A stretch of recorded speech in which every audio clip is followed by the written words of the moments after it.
আমি জানি গো আমার নবী এত দামি নবী, আমার নবী এত দামি নবী। নবী যদি কোনো ব্যাপারে আল্লাহ পাকের দরবারে হাত মোবারক উঠায়, হাত মোবারক উঠাইবার আগে মনে কোনো ইচ্ছা জাগলে আল্লাহ তাআলা সাথে সাথে কবুল করে নেয়। এ সাহাবী, তুমি কি বলতে চাও? ইয়া রাসূলুল্লাহ, আমার মায়ের হেদায়েতের জন্য আপনি আল্লাহ পাকের দরবারে একটু দোয়া করবেন।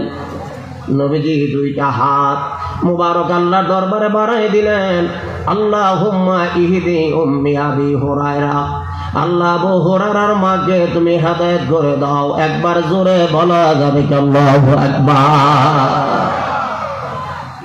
নবীজি দোয়া করলেন, আল্লাহুম্মা ইহদি উম্মি আবি হুরায়রা, হে আল্লাহ আবু হুরায়রার মাকে তুমি হেদায়েত করে দাও।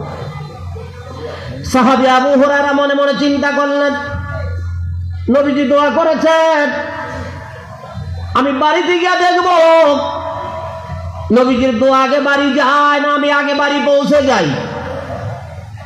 সাহাবী আবু হুরায়রা দৌড়াইতেছেন। কয়েকজন সাহাবী লক্ষ্য করলেন হযরত আবু হুরায়রা রাদিয়াল্লাহু তাআলা আনহু দৌড়ায়। মনে মনে ভাবলেন, লোকটা বড় শরীফ মানুষ, ভদ্র মানুষ, কোনো সময় রাগারাগি করে না, ছুটাছুটি করে না, মনে হয় কোনো বিপদ হয়ে গেছে, এই কারণে আবু হুরায়রা দৌড়াইতেছেন। পিছন দিক থেকে যাইয়া জামা টান দিয়ে দৌড়েছে। এ সাহাবী, এইভাবে কেন দৌড়াইতেছ? কি বিপদ তোমার হয়ে গেছে? আবু হুরায়রা বলেন, না না, বিপদ আমার হয় নাই, আমাকে ছেড়ে দাও, আমাকে আটকায়ও না, আমি প্রাণ করে দৌড়াইয়া বাড়ি গিয়ে দেখতে চাই আমি আগে বাড়ি পৌঁছে যাই না আমার নবীজির দোয়া আগে বাড়ি পৌঁছে যায়।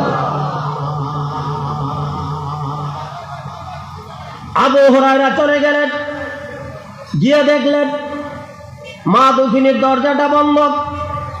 দরজার মধ্যে শব্দ করলেন, ভিতর থেকে আওয়াজ আসলো, কে? উনি বললেন, আমি তোমার ছেলে আবু হুরায়রা। বাবা, অপেক্ষা করো, দরজা খুলতেছি। কিছুক্ষণ পরে দরজাটা খুলে দিলেন। হযরত আবু হুরায়রা রাদিয়াল্লাহু তাআলা আনহু বলেন, যেই মা দক্ষিণী নবীর কদমে যাওয়ার কারণে আমাকে প্রহার করলেন, মারধর করলেন, ওই মার চোখের মধ্যে পানি, মা কান্না করতেছে, মার গায়ে একটা নতুন কাপড়। মা গো, মা, কে তোমাকে মেরেছে? কে তোমাকে মেরেছে? বলো বলো, তাড়াতাড়ি বলো। না বাবা, কেউ মারে নাই, তোমাকে যখন আমি মারলাম, আমি যখন তোমাকে প্রহার করলাম, তুমি যখন বাড়ি থেকে চলে গেলে, কিছুক্ষণ পরে আমার মনের ভিতরে অনুশোচনা এসেছে, আমি অনুতপ্ত হয়েছি। আহারে, আমার ছেলে কোনো খারাপ জায়গায় যায় নাই, এমন একজন নবীর কাছে গিয়েছে যেই নবীর চেহারা মুবারক দেখলে, ইমানের সঙ্গে নবীকে দেখলে জাহান্নামের আগুন হারাম হইয়া যায়।